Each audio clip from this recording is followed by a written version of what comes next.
with the first pick in the 2023 NFL Draft.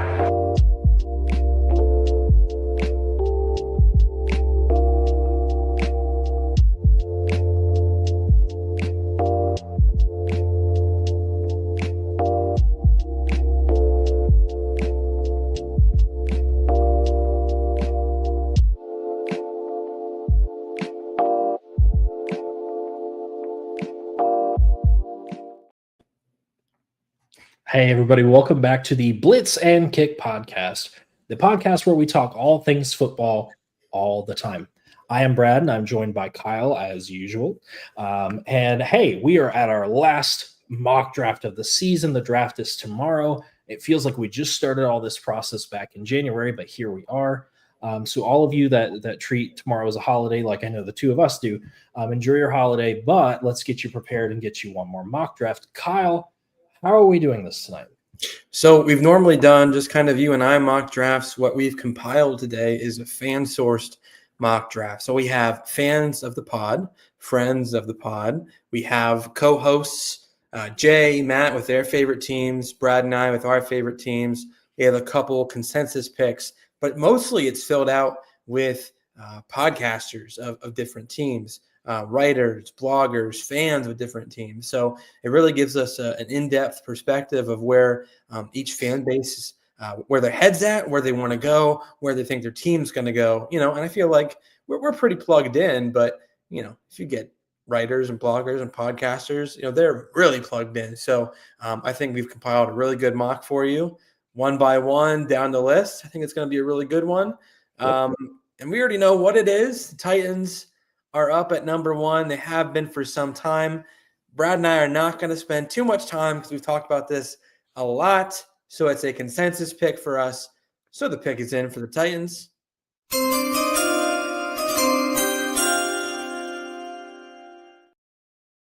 And Titans are going with Cam Ward, obviously quarterback out of Miami. It's so easy. Even a brain-dead franchise can do it.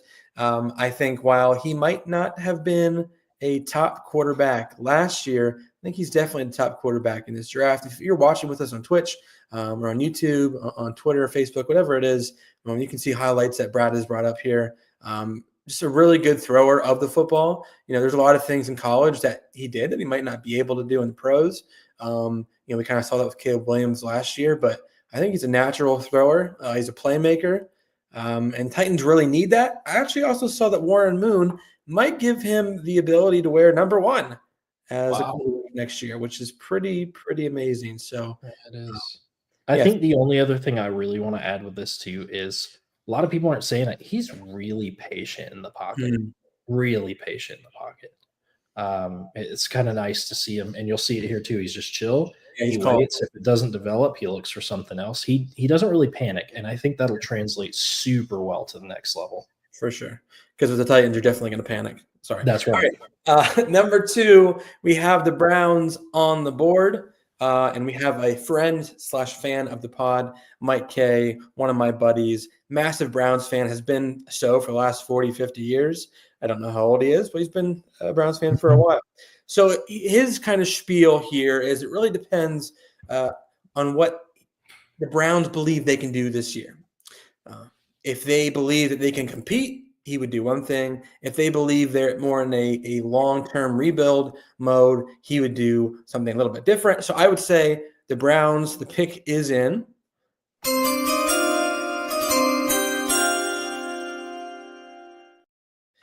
And he's going with Travis Hunter here, corner receiver out of Colorado. And he really thinks the conclusion is the Browns need a full rebuild.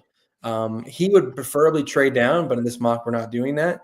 He would draft Travis Hunter here so he can play receiver, play corner. Long-term, Hunter can be there probably at both positions. He says he wants to play both long-term. I think Abdul Carter would be a great pick here too, like no doubt. I think we've talked about Abdul and Travis Hunter being the blue chip guys of this draft. And if you can't get one, get the other. He's going with Travis Hunter here. What do you think of this pick over Abdul Carter? It's beautiful, and you've kind of already said it, is that, look, the Browns, you're going to laugh for this. One of my favorite thing about going to Aldi is sometimes they have a 2-for-1 special, and that's what this is. Like, the Browns are so bad that if you can draft 2 positions in one guy, that's pretty great. And you know what? Travis Hunter plays both pretty exceptionally well. I feel like I would prefer Abdul Carter here, but I fully understand Travis Hunter being a boost to the receiving core because Jerry Jeudy is ancient and Elijah Moore hasn't really turned out. Neither is David Bell. And then you're really just stuck with Njoku, which is fine, but he's not like that kind of super athletic, fast guy. So it makes sense there. And then obviously defensive help, they need that as well. So I think this is a slam dunk pick if you're the Browns. Like, sure, it may not be the quarterback that you thought you were going to get, but I'd be happy with this. Yeah, I mean, like you said, Judy's getting up there. They like him.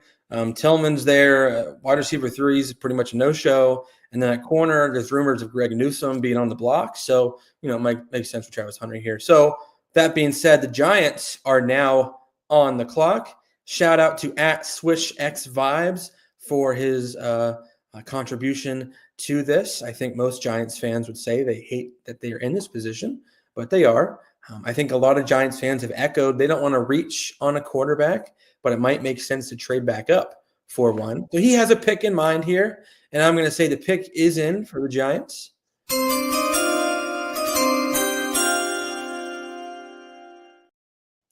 And Swish X Vibes is going with Abdul Carter. He kept it short and sweet and makes sense. I'd run the card up too. If Hunter's not available, he'd take Abdul Carter in a heartbeat because he's the next best talent, and you just can't pass up on a guy like that. You really can't. I mean, this dude played linebacker for 2 years and transitioned for 1 year to defensive end and was unstoppable at times. I mean, that's Donovan Jackson he just beat. Granted, Donovan Jackson just played left tackle for one of the first times, but Abdul Carter beat him cleanly. Here's against Maryland too. They have a bunch of athletic alignment. Abdul Carter is a beast. I don't know if he's Micah Parsons, but man, he's pretty darn close, I would say. And playing 1 year at defensive end, being that good, that talented, that athletic. If I were the Giants, I'd kick Kayvon Thibodeau to the curb and draft Abdul Carter all day. The salty part of me enjoys watching potentially Kayvon Thibodeau get kicked to the curb because a long time ago he said that he went to Oregon and not Alabama because he wanted to go to a smart school. But now you are getting kicked off the Giants potentially. So you go ahead and tell me how you're doing with that, buddy. Bringing up the shade like 8 years later. Oh, yeah. I'll never forget it if you diss Alabama. I forget nothing. Abdul Carter, the Giants at 3. As a Penn State fan and Eagles fan, I hate it, but I get it. Patriots. Don't worry. At the end of his career, when he's still good, he'll come to Philly. True. I'm banking on that with Micah as well. It already happened with Saquon and Jahan Dotson, so why not? Why not Micah? All right, Patriots are up at 4. Shout out to Scotty B from the Pats Planet. You can follow him on X and all of his podcasting stuff, all his good notes about the Patriots. Thanks, Scotty B. Patriots are up at number 4. He has a great blurb that I can give you. So I'm going to say the Patriots pick is in for number 4.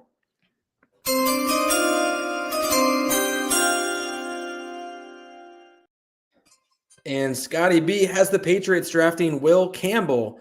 Will Campbell is the Patriots protecting Drake May. And Brad, you and I have echoed this a lot. Protecting Drake May is protecting the franchise. This is not a Cole Strange to the Pats in round 1. This is the best left tackle in the draft going to the Patriots to protect their best player for years to come. Their franchise guy, Drake May. Will Campbell should be the pick unless Hunter or Abdul Carter fall. Abdul Carter would make sense if he fell. Patriots were dead last, I believe, in sacks last year. But, man, their offensive line is just as bad. Vrabel has a big job to do, kind of retooling both of those lines of scrimmage there. They already got started on it with Milton Williams and a little bit with Harold Landry. But getting a young stud, hopefully left tackle or, I think, all-pro type of guard, I think that's the way to go. If you notice the game I selected for this when I was going through and picking, I picked Will Campbell because against Ole Miss because a lot of people are like, well, his arms are too short. Okay, well, he's manhandling J.J. Pegways and Walter Nolan consistently throughout the game. So there's a pretty good sign that he's probably going to do well at the next level. Yeah. I mean, if you are an SEC type of tackle and you're putting up this kind of production and you're manhandling other SEC defensive linemen, this is South Carolina. They got dogs in their team too. So TJ Sanders, Kyle Kennard is there. I believe Dylan Stewart, he's up and coming. He's a guy that if he's productive in the SEC, you like to think that he's going to be okay. Like he'll be all right in the pros. I think it's just a easy, safe type of pick that could really work out for them long term. All right, Jags are up at 5. Shout out to @Emerson Lutzia. I hope I pronounced that right. I apologize if I didn't. He gave me a great blurb for the Jaguars. I went back and forth with this one. I still don't know where they're going to go, but he has a great pick. So I'm going to say the Jaguars pick is in.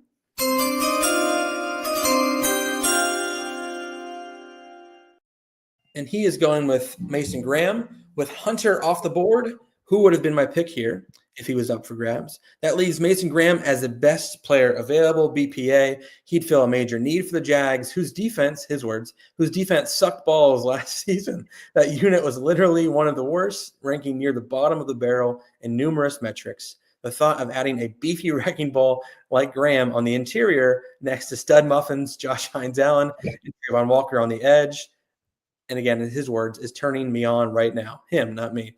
I'm going to look at this. Is this actually? It is. My God. Okay. Yeah. New GM James Gladstone knows what's up after coming over from the Rams, BRB, adding NFL GM to my LinkedIn profile. I love the honesty. This is how I get during the draft too. I just don't put it in writing, but I love that he did. I think it is. James Gladstone comes from the Rams, right? And what did they do the last couple of years? They retooled that defensive line. Jared Verse, Braden Fisk, Byron Young.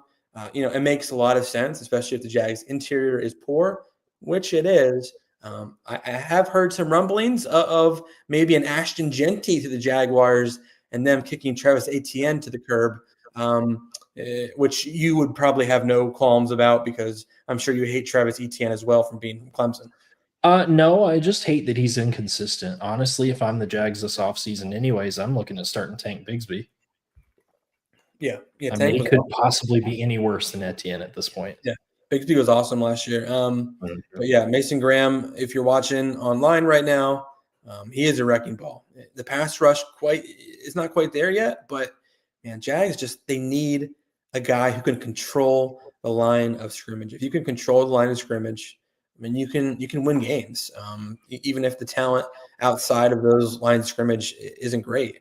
And with Trevor Lawrence there, I think they really also want to see what he's capable of. They've given him a lot of weapons, and especially in the real draft, if they do get Ashton Jeanty or Titaroa McMillan, you're really going to find out about Trevor Lawrence. But Mason Graham to the Jags here at 5. I love it. Thanks to Emerson Lutzia for that awesome blurb. The Raiders are now on the clock at 6. And we're going to do the same thing here. We're not going to overthink it. Yeah, we're not going to overthink it. You can say the pick is in. Nice.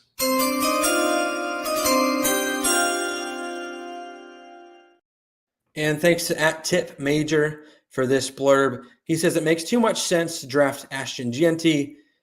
Makes sense with Pete Carroll, what he wants to do with the run game, Chip Kelly's zone schemes, kind of fit a downhill runner who can do everything, and Jeanty can definitely do that. He can mask the fact that right now the interior of their offensive line is not tremendous. It's kind of a weak spot. But I think Ashton Jeanty does not get past the Raiders. I would really be surprised if he did. The Raiders were playing with Amir Abdullah last year. No, that's not going to happen. All right, that's bad. Zamir White, I think, was the other one, right? Yeah, I mean, it's just not great. I understand they got Raheem Mostert, but that's not a cure-all for the running back. He's like 47. Yes, he's also 47. Yeah, he actually played with Chip Kelly, I believe, and Chip Kelly is one of his first year with the Eagles. Mostert was on the Eagles, so that makes sense why. So yeah, he's been around for a while. When Pete Carroll or when Chip Kelly was with the Eagles. Pete Carroll, we talked about this before. He doesn't really care about positional value. He takes the best player usually, or he does something that's a little off the radar. With a new GM in there, it could be something different, but I'd really be surprised if they went somewhere else than running back. Ashton Jeanty is that guy who can do it all. And they need a guy like that because their receivers are kind of bare. We love Brock Bowers. Geno Smith is nice, but they could really use another dynamic weapon. He really is just Derrick Henry light. I'm just watching the replays. I don't know how Boise State didn't go undefeated just watching him play.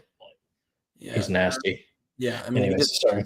he breaks a ton of tackles. I think he said, I forget what site that was to, but he said, listen, if you want to draft me, this is tackle football. Yeah. The name of the game is to tackle. Draft the guy you can't tackle. So, like, Yeah. that makes a lot of sense. I like his mindset. I think he's a really good dude. You know, good head on his shoulders. Like, I think he'd be a home run pick for a team that needs him. I would love it. 7 Jets are on the clock. Thanks to @Nick742-65476. I hope that's not his phone number or his social security number. Otherwise, Jets are on the clock at 7, and he has a great blurb as well that I will read. The pick is in for the Jets at 7.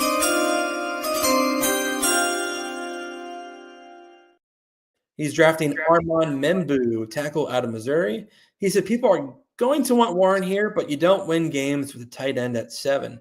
You win with games in the trenches.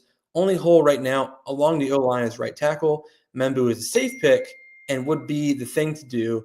Just sign Fields to be that bridge quarterback, but can possibly be that guy in the future. Give him the O-line he needs and make the bets scenario for him. Membu is a great pass protector. He would finish the touch to their O-line. And then his last thing is having a stud offensive lineman is better than having a tight end any day of the week. Give him a top 5 O-lineman over a top 5 tight end. What do you think here from Nick? So I'm going to look at that one real quick. Nick, 8675309. I agree with you. I don't know if you're familiar with some of our takes on this podcast before. One of our most famous takes that I'll have to go back and get the video for and post was that Kyle and I argued for a long time about the Bengals taking either Jamar Chase or Penei Sewell. And we sided with Penei Sewell for the same reason you said.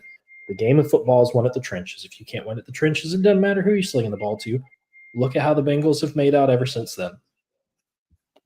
Sure, they made a Super Bowl appearance, but they've never been able to go back because they haven't addressed a line. So as much as I agree that I think I'd prefer Warren here, he's right. Take the smart thing. When you're already behind, it's best to not be unsafe here. And I think the safe pick is Armand Membu. And I agree. He wants that bookend tackle to secure your line for the future. Yeah, I totally agree. Armand Membu at 7, safe pick, the right pick, Olu Fashanu, left tackle. Panthers on the clock. I've read a lot of interesting thing about the Panthers of recent. It kind of seems like they don't really know where to go. They love defense, but it seems like on the board it might be an offensive lineman that would go to them. Without further ado, we have a great blurb here. The pick is in for the Panthers at number 8.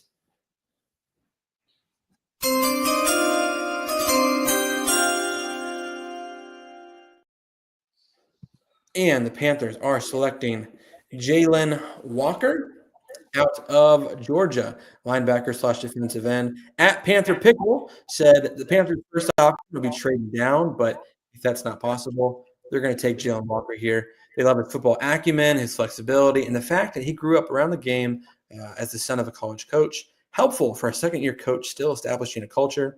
It also doesn't hurt from a PR perspective that Walker grew up near Charlotte and Salisbury. He might lack the length of a prototypical edge rusher, but the Panthers wouldn't be lining him up there every snap. Tyler Warren is interesting, but the Panthers do have a needed tight end. He could be a day one starter, but ultimately he went with Jalen Walker. I think this makes a lot of sense. They need pass rush. They need studs. I think Jalen Walker has the potential to be a stud. We just really don't know where he's going to fit in along the line of scrimmage. Will he be an every down defensive end? Maybe not. Will he be an every down linebacker? Probably not. But if they can figure out what makes him tick, where his best position is, this could really add a lot of unique and fun talent to the Panthers front seven. Sure. All right. Our next pick that we have the Saints. Another very interesting one. I'm eager to see what they're going to do on game day, on draft day. I think it can really go. Probably disband. Yeah, I mean, Mickey Loomis has had it rough the last few years. I don't even know if he knows what to do. It's definitely going to be interesting to see what they do here. So I'm going to say the pick is in for the New Orleans Saints.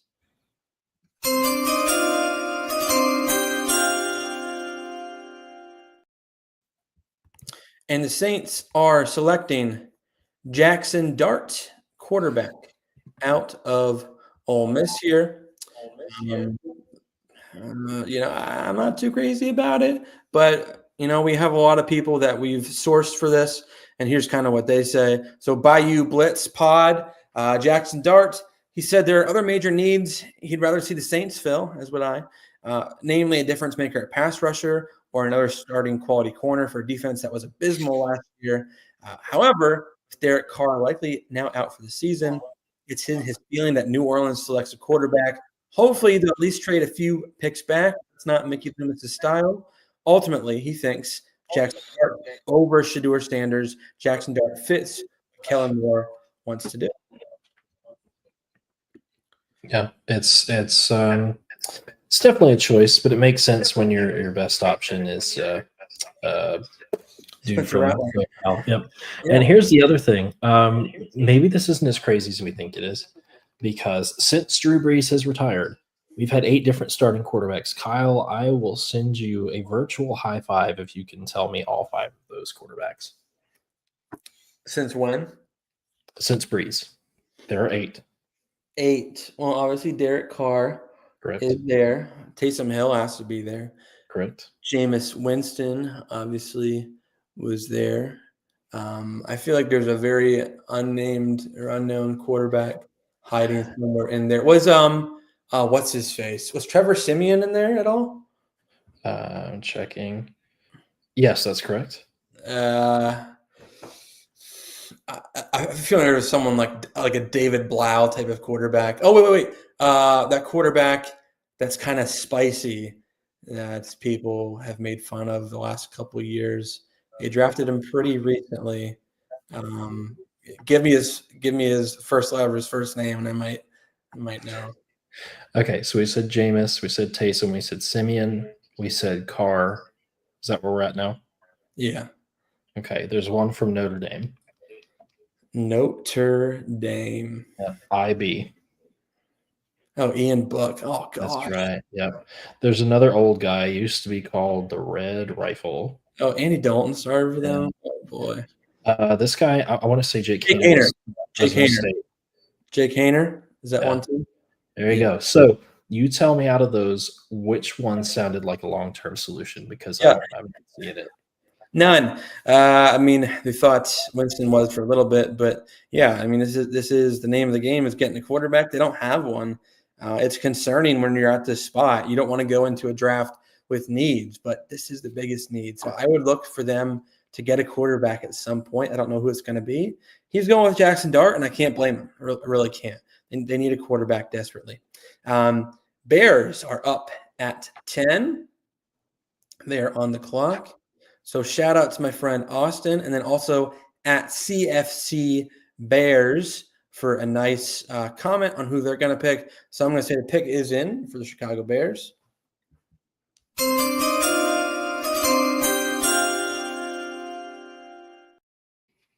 And they are going with tight end Colston Loveland, not Tyler Warren. I thought this was very interesting when they selected him. I didn't see this, and they both told me that. I'm like, I didn't really think of that. But they think he's the best player available. It gives Caleb another weapon in the passing game. They have Komet, but they can run more 12 personnel stuff from under center, which can help Caleb even more. He's a good blocker. Jim Harbaugh definitely wouldn't just prohibit him from blocking at Michigan. Ben Johnson will like, similar to Sam Laporta. He's 2 years younger than Warren and thinks that he's a better receiver. I have not seen this before, but I'm kind of digging it. A 2 tight end set, I think it makes a lot of sense. Ben Johnson loves to run the ball. I mean, I know they had Jared Goff and Amon-Ra St. Brown, but it's really the David Montgomery and Jahmyr Gibbs show, right? Like, you need to be able to run the ball with Detroit. He needs to do the same with the Lions. So having a 2 tight end set, I think would make a lot of sense. They didn't go with tackle here. Kelvin Banks could make some sense. Maybe a Josh Simmons, maybe a Gray Zabel, but they are going with Colston Loveland here at number 10. Right. I like it, kind of. It's very interesting for sure. I know if I were picking a tight end, which one I would pick here, but that's okay. Colston Loveland is still good, and we think he's first-round talent, so that makes sense. 49ers up at 11. I got a lot of good nuggets for this one. The 49ers pick is in at number 11.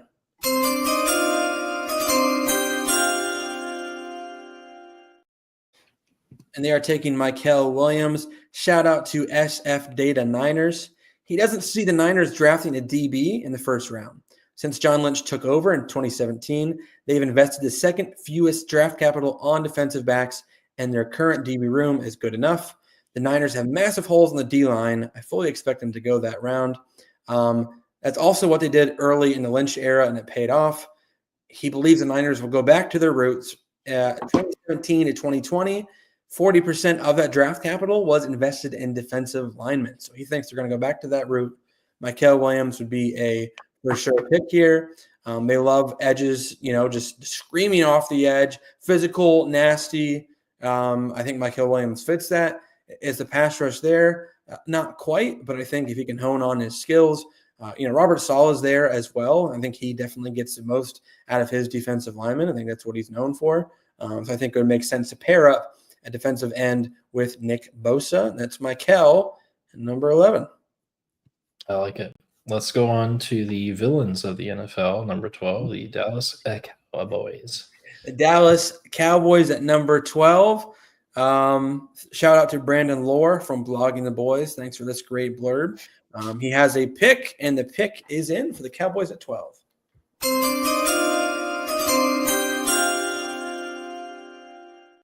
And he thinks, based on this board, it would be Ted McMillan. The Cowboys haven't had a big-bodied receiver in a long time, maybe since Dez. And Dak worked really well with Dez when he was in his early career, boxing defenders out for the ball. McMillan would be a great complement to CeeDee Lamb and would bring a new dynamic skill set to Dallas's offense. I've seen rumors floating of Ted McMillan going as high as 5 all the way to 12. It seems like to me this is his floor. This is where he might end up if he falls. I can't imagine the Cowboys passing him. They have needed a receiver opposite of CD for a while. They've tried a lot with the Noah Browns of the world, the Brandon Cooks of the world, the Jonathan Mingos. I can go on and on and on. I think Ted McMillan would bring that big-bodied receiver and a good complement to CeeDee Lamb. Like it. That makes sense. I will also say I've seen a lot of mocks where he's in the lower half of the 20s too. So I think a lot of people just don't know how to view him and what to do with him. Yeah, I mean, this draft is kind of insane. I don't really know where any of them is going to go besides maybe the top 2, to be completely frank, or to be completely Kyle. I don't know. That means the Dolphins are up at 13. This is a me pick. I got to pick this one. No, really, Dolphins fans ever got back to me. Shame on you. So I had to pick for them. So I'm going to say the pick is in for the Dolphins at 13.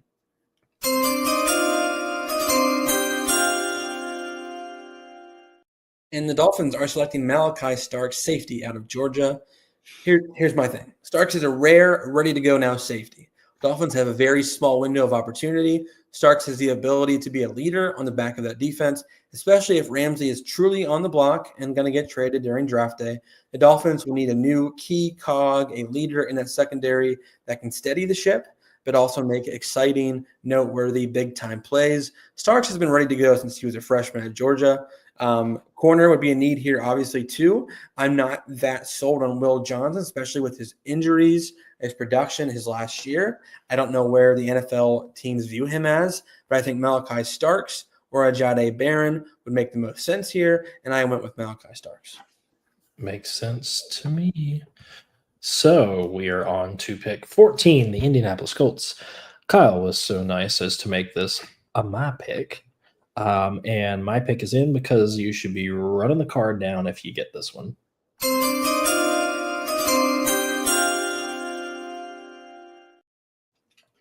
Let's not overthink it, fellas. I picked Tyler Warren to go to the Colts. I'll be honest with you, Kyle. I think I've been saying this pick since January. This has kind of been my, if you don't do this, you're not smart. But look, why Tyler Warren, right? You need to help Anthony Richardson in any way possible. We've talked about the best way to help young QBs is to give them a safety blanket, which usually is a reliable pass catcher, usually in the form of tight end. And I know a lot of people are going to say, okay, but why this tight end? Like, couldn't Andy just draft an offensive lineman or defensive lineman here without reaching? Well, that's the thing. number one, Warren is so much more than a receiving threat. He's a powerful blocker. He can line up in the backfield. And it gives Shane Steichen some unpredictability and flexibility to the offense, which they don't really have right now. And two, it isn't really a reach. Warren had 104 receptions for 1,233 receiving yards and 8 touchdowns. Warren should honestly go way higher. So if Indy can snag him here, it's a win. And my final point on this, which you'll hear from us a couple times through this, the Colts aren't 100% sold on Anthony Richardson. I think if you give him a total and complete offense, if he still struggles, you know the issues with Anthony Richardson, you can address the future of the position. That kind of echoes where the Jags are as well. I love it. I just want to point out that Daniel Jeremiah just dropped his final mock draft literally 10 minutes ago, and he has Malachi Starks to the Dolphins. So, I just want to put that out there that me and Daniel Jeremiah have the same thought. But that's just a humble brag. And we can't even say we wrote this, after he did. Yeah, we did not. Humble brag there. But yeah, Tyler Warren makes so much sense. If he's there, they should, home run pick, easy, run the card up. Totally agree with you. In DJ's pick, he actually has Tyler Warren going to the Bears at 10 and Loveland getting picked right ahead of the Colts in a trade up with the Broncos. So I think the Colts will be pretty pissed in that scenario. But yeah, I think it makes a lot of sense. Falcons up at 15. This is from one of our hosts, Jay. I wish you would have given me a little bit more. Come on, man. This is your team, but here it is. He has a great pick for his Atlanta Falcons. The pick is in at pick 15.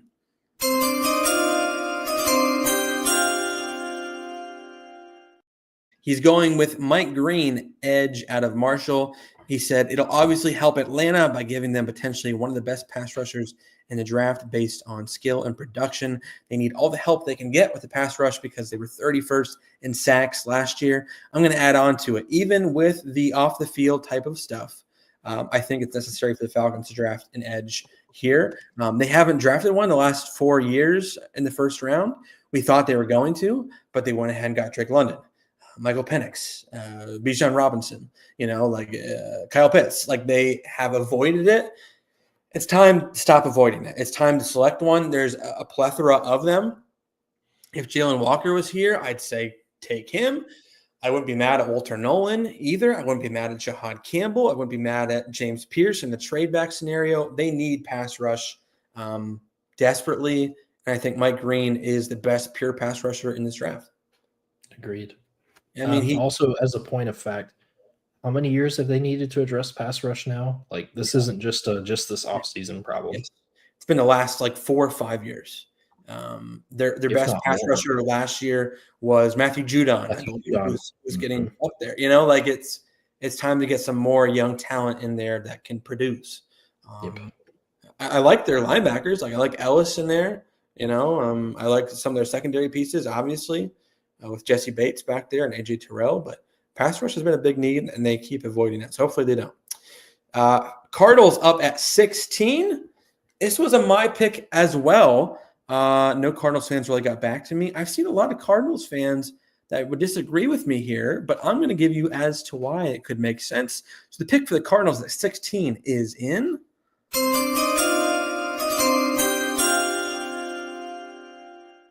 Have the Cardinals taking Matt receiver out of Texas. Again, a lot of Cards fans would disagree with me here, but I think this is the Cardinals pick every day. Murray has had a lot of things to go right for him regarding talent. Golden would be an excellent number 2 across from MHJ and Michael Wilson as your number 3. If Murray can't do it with this core, then you can move on. He has Trey McBride. He has Trey Benson. He has James Conner. The offensive line is getting better. Also, humble brag, DJ just dropped his mock draft, like I just said before, and he has the Cardinals taking Emeka Mbuka at 16. So It's definitely not out of the realm of possibility for the Cardinals to take a receiver. This is what they do. They love to take weapons for Kyler Murray. They think he's exciting, which he is, obviously. But they want to get him the most talent possible because they know they're not stupid. A lot of teams with quarterbacks like this, who's their guy, they know that they're just not quite ready yet. They need to get them the most talent that they can, accumulate. So receiver makes a lot of sense here for the Cardinals. Matthew Golden at 16. Cards fans would disagree, but hey, one of the most plugged-in guys said receiver at 16 as well. So, yeah. Makes sense. Let's go to 17. The not so talent starved at wide receiver and quarterback Bengals. Yes, not starved there. Definitely starved along the line of scrimmage, and that's where Yep. we're going to go. So the pick is in for the Bengals at 17.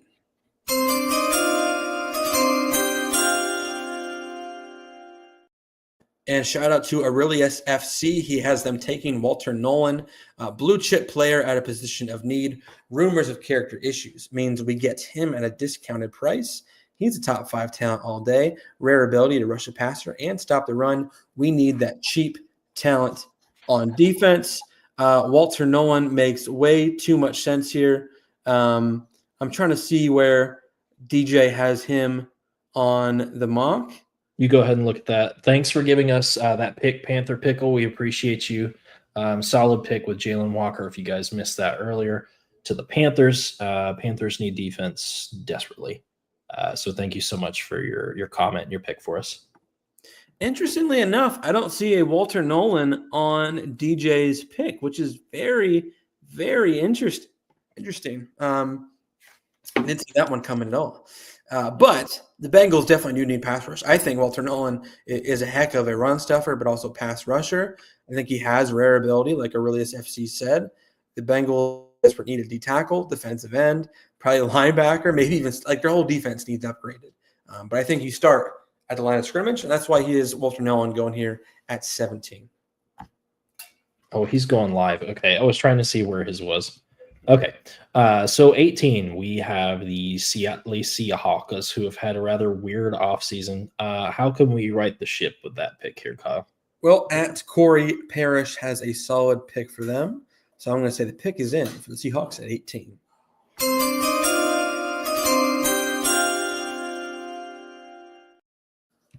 And the Seahawks, he has them selecting Kenneth Grant out of Michigan. He would provide them with a true nose tackle and then be able to push Byron Murphy from last year to his appropriate position. He said it's like getting 2 picks in one. From the defensive change with McDonald there, Murphy is now playing kind of a defensive end type of role in a 3-4 defense. They don't have that true nose tackle. I don't think Byron Murphy is that. He's more of a slasher, more of a shading over the guard, inside of the tackle or maybe outside of the tackle, kind of defensive tackle, trying to get to the quarterback, rush the passer. He's not a nose tackle. So he's kind of saying Kenneth Grant at the nose would push Murphy to an appropriate position. And Kenneth Grant has that ability. He has that size, he has that speed, the strength to provide a key cog in the middle of that new defense. Yeah, that makes sense. Sorry, I was responding to a couple fans. Okay, yes, that's totally makes sense. The Buccaneers, you and I have had a lot of discourse on this. We may as well just go ahead and say the pick is in because this has been our pick for like 8 mock drafts now. Let's do it.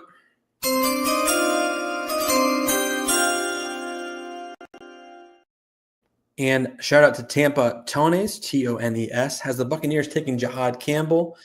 He says Jahad is a huge need for the Bucs. Getting him linebacker is kind of a mess right now with Levante David getting older. Deion Jones, Anthony Walker, nice depth pieces, but not enough. They need an alpha in the room. Injury concerns could scare them away, but he could be a long-term replacement for Levante David. He gives you the opportunity to potentially be what the Bucs thought Devin White was. It's one of the biggest needs. I see all Tampa fans saying it. Linebacker. Defensive end could make sense too. I'd watch out for like Ezeraku here as well. I think that would make a lot of sense. But Jahad Campbell is what we're going with and what Tampa Tones is going with as well. I like it. So now we're on to the Denver Broncos at 20. We've had so many different picks across the board with this every mock draft. I'm curious to see what our good friend Travis had to say about it. Yes.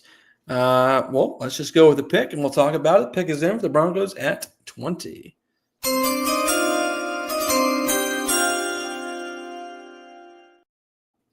And the Broncos are taking Omarion Hampton of North Carolina. So Travis D., friend of the pod, friend of me. So Omarion Hampton is the pick. He addresses the biggest issue with the offense. It's insane how good Bo Nix was last year, despite zero help from the run game. Otherwise, in this scenario, he'd rather trade down. Peyton hasn't taken a first-round running back since Mark Ingram. And I think before that was Reggie Bush. So although he could go with a receiver like a Burden Ikbuka, he hopes that Loveland or Warren would still be here. Obviously, the scenario didn't happen. So Marion Hampton would be the right choice for the Broncos at number 20. I like it. Let's head on over to 21. Here's where we're going to cause some controversy. This is consensus pick. This is a consensus pick. Me and Brad both agree. Pick is in.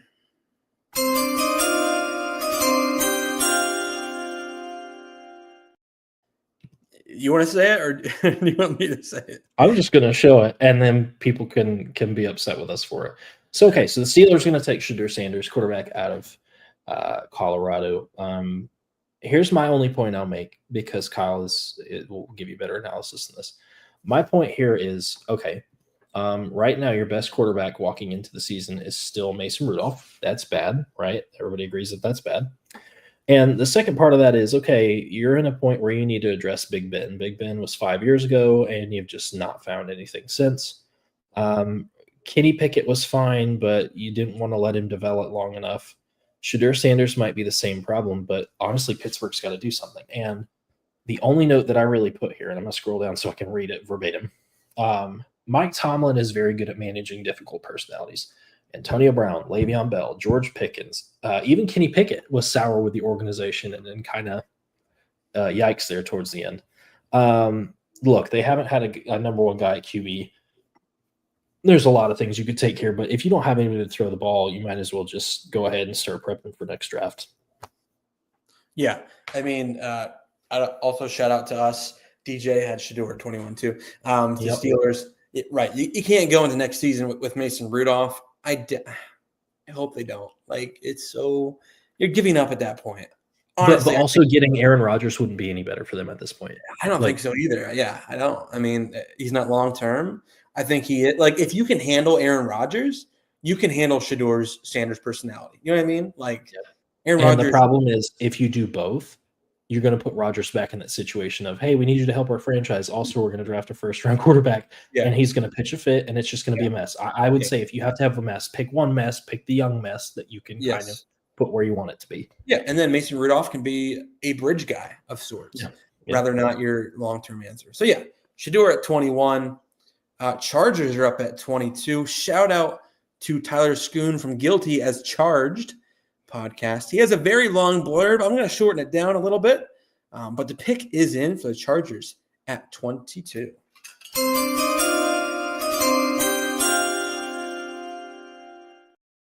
He has the Chargers taking Jahdae Barron, DB safety out of Texas. He thinks Jesse Minter, the D coordinator, he has a great defensive background, but they would say the DBs is still a big need, you know. He thrived at Michigan with Sanders Trail, Will Johnson. The Chargers have already found a few gems with Tarheeb still, maybe a Cam Hart, but Barron can play pretty much everywhere. Barron shouldn't be here at 22, but sometimes, cough, cough, Brian Branch, like him, good players fall. Branch was a first-round grade player who fell to the second round. It's easy to see why Barron could do the same. Day one starter, Minter does the most with players who can terrorize defenses from different spots, Derwin James alike.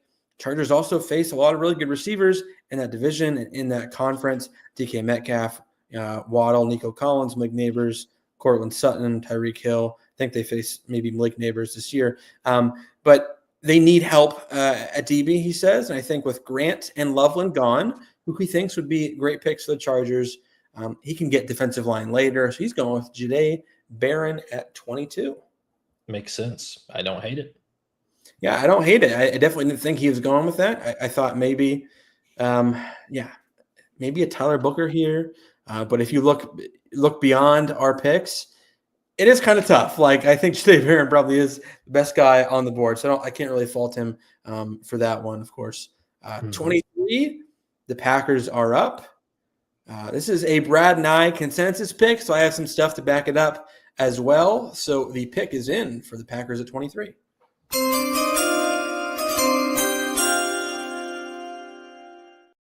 And we have the Packers taking Will Johnson, corner out of Michigan. So here's my thing. Besides Packers fans not getting back to me. In 2014, the Packers drafted Clinton Dix, Alabama legend, at safety. 2015, they drafted a safety, Demarius Randall, Quentin Rollins in the first and second rounds. 2017, in their first 2 picks, they drafted Kevin King, Josh Jones. 2018, Brian Gutekunst, the new GM at that time, his first pick was Jair Alexander and then Josh Jones. 2019, Darnell Savage. 2021, Eric Stokes. 2024, Javon Bullard. They have a history of drafting secondary, and Brian Gutekunst's first pick was Jair Alexander. He's on the block. Methinks they want another outside corner if he's gone. Will Johnson is the best corner on the board here still. It's in the Packers' history to value DB early. Alexander could be gone soon. If he is, Johnson's a no-doubter pick. And then Brad's blurb is, let us continue the long and storied tradition of not addressing receiver to help in early rounds for a stud quarterback. I mean, yeah, amen. That's what they do, right? I'm tired of mocking them to take a receiver. They're not going to do it. They don't do it. They draft corners and they draft defensive linemen. That's what they do, right? White dudes from Iowa. Yep. Yeah, sure. Lucas Van Ness. But that's what they do. So like, why would I change it? Why would I go somewhere? I think that's well documented that Kyle knows that I was not a fan of that pick at all. I wasn't either. They were mocking Lucas Van Ness, the Eagles, at one point, and I almost died. So I'm glad that did not happen. So yeah, Will Johnson here at 23. Hopefully he rebounds a lot better than he did his last year. Vikings are up at pick 24. So Matt, another co-host of the pod, this is his team. So Matt's pick for the Vikings, the pick is in at 24.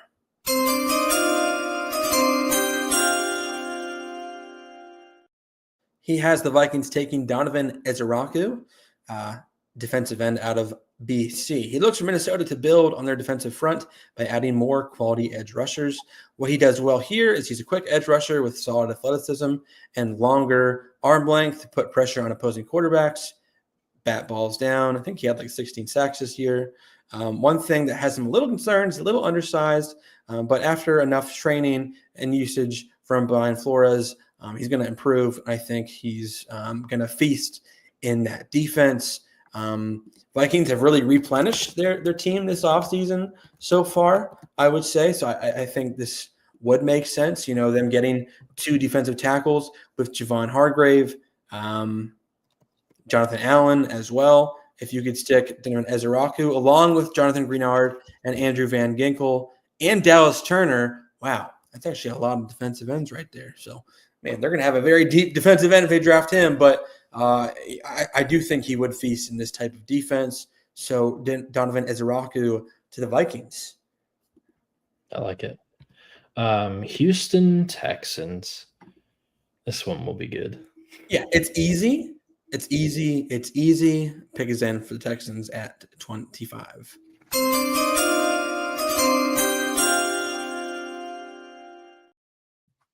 Shout out to @Texans Jacob, who says, I really don't see the Texans going Josh Simmons.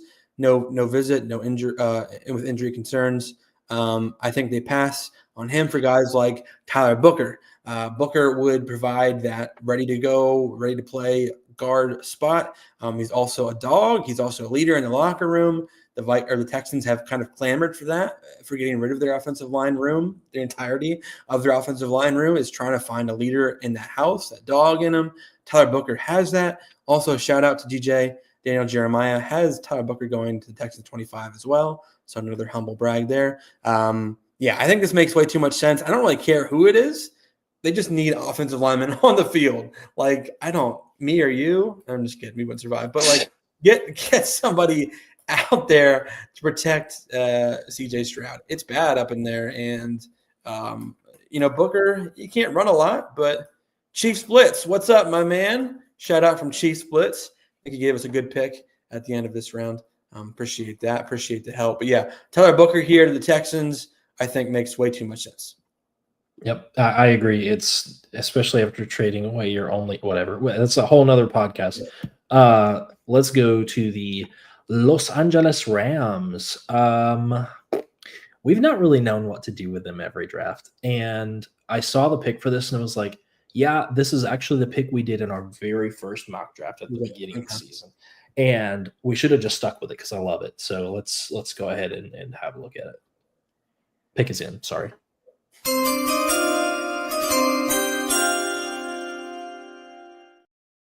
And the Rams are taking Luther Burden. Shout out to @Larry K520. Says they can go a lot different directions.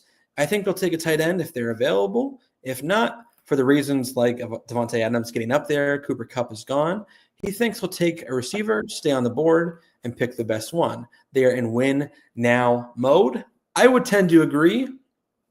Win now mode, Luther Burden, maybe an Mbuka, maybe a Jaden Higgins if the tight end's there, maybe even a running back I would look to as well. I think they're comfortable with their defense and they're comfortable with their offensive line, so I would look to add a playmaker. Luther Burden makes a lot of sense. I think he could be that do-it-all type of receiver. You could stick Nacua outside a little bit more, put Luther Burden in the slot, give him a lot of opportunities to have some yak in that game. I like it. Let's scooch on over to the Baltimore Ravens. Hey, if you guys are just joining us and you don't know, I'm a Ravens fan. Chiefs Blitz, you're allowed to stay as long as you don't bring up any playoff history against you guys. I'd appreciate that. Because of that, look, there's lots of ways the Ravens can go. But based on how the board fell, this was the only thing I could think of that made sense to pull the trigger on in the first round. So I'm going to say the pick is in.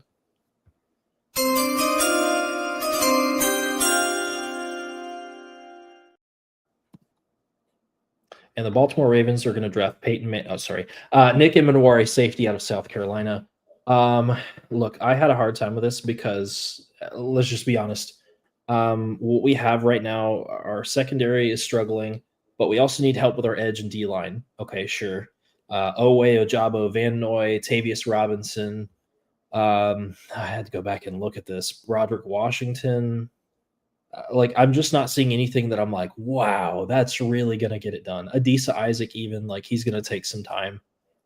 If I want an immediate impact player, I'm going to take Nick Emenwari. He tested insanely well for his size at the combine. He is a safety, sure. Yeah, we've got Kyle Hamilton, but I kind of like the idea of just kind of keeping our secondary set. Emenwari can play a couple different positions. I would really more so call him a defensive back than a safety. He could definitely play linebacker as well in certain packages and blitz. It just gives our defensive line our secondary some flexibility. I'd rather take an athletic freak and not worry about the secondary for a few years here. And honestly, look, we've got 11 picks in this draft. I'm not going to super sweat what we do in the first round as long as we're not over pulling on James Pierce or stuff that we could get later. But I think the safety class is not quite as deep as the D-line class. And it was the same problem I had with when we took Kyle Hamilton. I didn't think we should take Kyle Hamilton. I thought we should take something else on defense. But we did, and that's ended up working super well for us. And Emenwari kind of reminds me of Hamilton a little bit. And if you could have two Hamiltons back there, that's going to deter some passing for sure. And it'll be nice to kind of move them around and see what they can force quarterbacks to do. Because let's say Shedeur does go to the Steelers and suddenly they have a passer. Let's say Jalen Milthrow, somebody goes to the Browns. Well, now you got people that are going to start chucking the ball again. And I just think that's going to be their problem. It was our problem with Mahomes. Besides, Lamar Jackson deciding he never knows what to do when suddenly he plays sometime outside of the season. But honestly, we're also in win now mode. We've got to take things that are going to be the most beneficial for us. We can take a luxury pick here in an X factor kind of guy. And I think if we don't, might as well just talk about taking an edge rusher in the first round next year. We really just have to start taking best player available at this point. Yeah, I think you said it best. You can find James Pierce later. You can't find Nick Emenwari later. He's one of a kind. So I think that hits the nail right on the head there. Sure. 28 Lions up. Thanks to Honolulu Blues for helping me out with this one. So the pick is in for Lions at 28. Oh, you got this from – I like them. Okay, yeah, I'm going to put this on.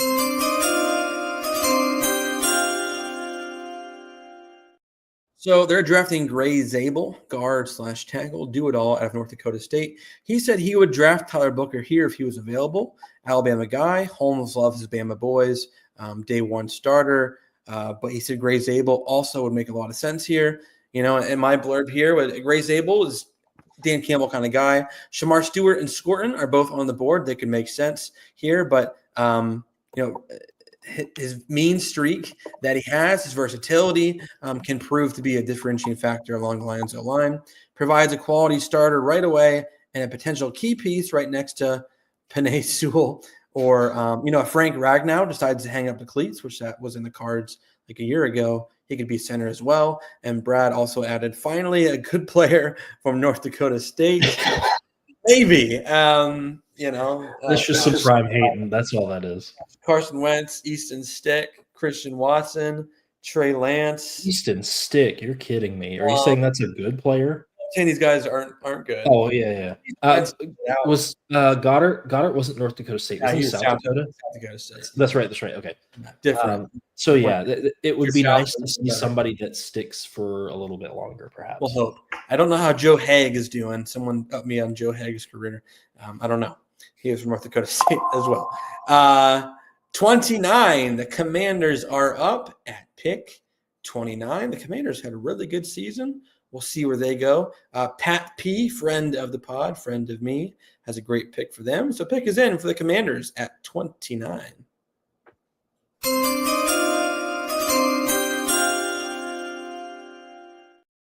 And he's going with Maxwell Hairston, corner out of Kentucky.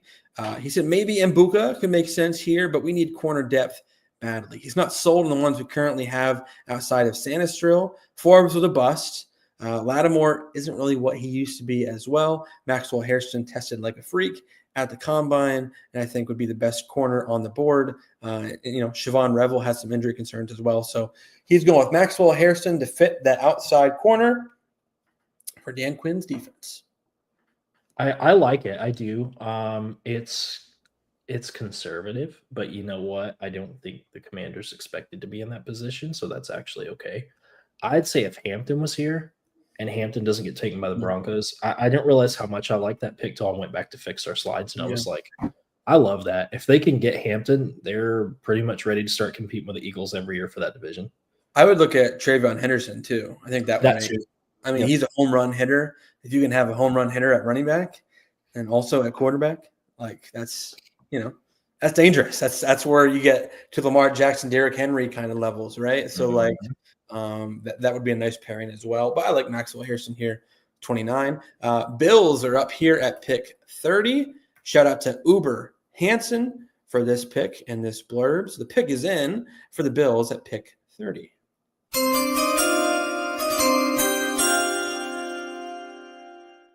And he is selecting Derek Harmon, D-tackle out of Oregon. If the Bills see him as a 1-tech, he would be a solid pick.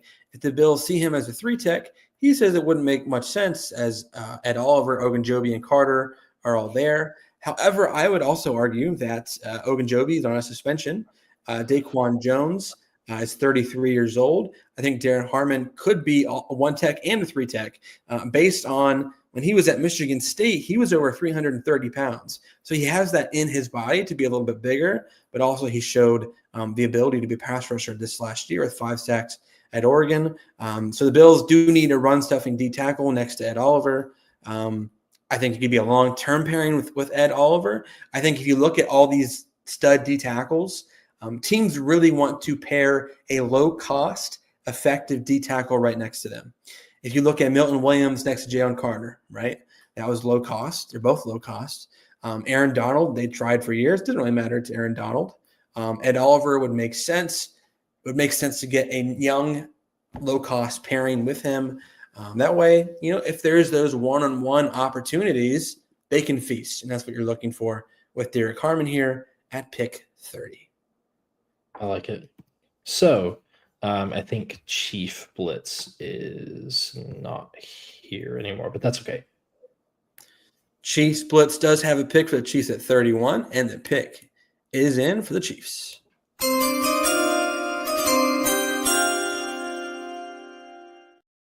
So most experts have the Chiefs taking a tackle. He's going with Kelvin Banks. Josh Simmons is usually mocked here. However, in this scenario, Kelvin Banks is still on the board. And Chief Blitz says Sue Matea will most likely compete opposite to Trey Smith, leaving right tackle wide open. His combination of pass protection, prowess, athleticism, versatility makes him a great fit. His ability to adapt and perform at a high level aligns with his team's strategies and can provide long-term stability. No-brainer for Brett Veach if Kelvin Banks is still on the board. DJ's mock, he has him going to tackle, Josh Connerly. I think this is in the Chiefs' MO for what they do. They lose a tackle, they draft one. They lose a guard, they draft one. That's what they do usually. And I think around this range, if Kelvin Banks is still there, he's going as high as 6. I've seen him drop out of the first round completely.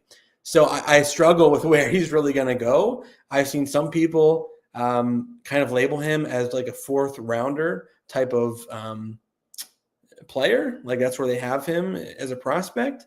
That concerns me. It varies with all these people, with all these different scouts or scouts or us or pro scouts. Like it varies with a lot of people. So we'll see. I don't know if Kelvin's going to last to 31 here, but I do think the Chiefs are going to go with an offensive lineman. Agreed. Which leaves us with the last pick of the draft, your Philadelphia Eagles. And the pick is in for the Eagles at 32.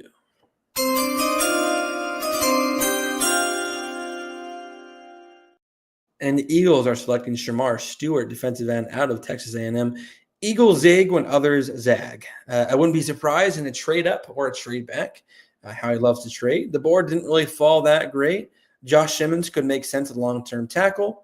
They did visit with Nick Scorton, Kevin Winston, but that's probably a little too early for those guys. There's the best player on the board right now. It's Shamar Stewart. The Eagles have shown the ability to develop defensive linemen.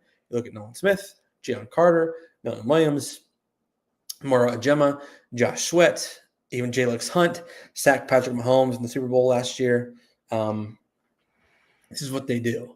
So Shamar Stewart has all the athleticism, all the tools in his body, and I think they've shown an ability to develop and draft and stack. And I think Shamar Stewart, if he's on the board, I think could make sense for the Eagles at 32. Absolutely. Which then will round out our mock draft. Just going to throw this on here so we don't get in trouble. The Blitz and Kick podcast does not own the rights to the videos within this episode. The content used in this video is intended for educational and informational purposes only. You're welcome. Anyways, thanks for hanging out. Thank you all for your submissions for this mock. We do like doing this every year where we just make other people pick the mock. We do the mock of the fans. That's all we've really got tonight. I don't know if we're going to do a reaction video tomorrow or not. If anything, we may just do one after the fact because we're all going to be blown to the winds tomorrow.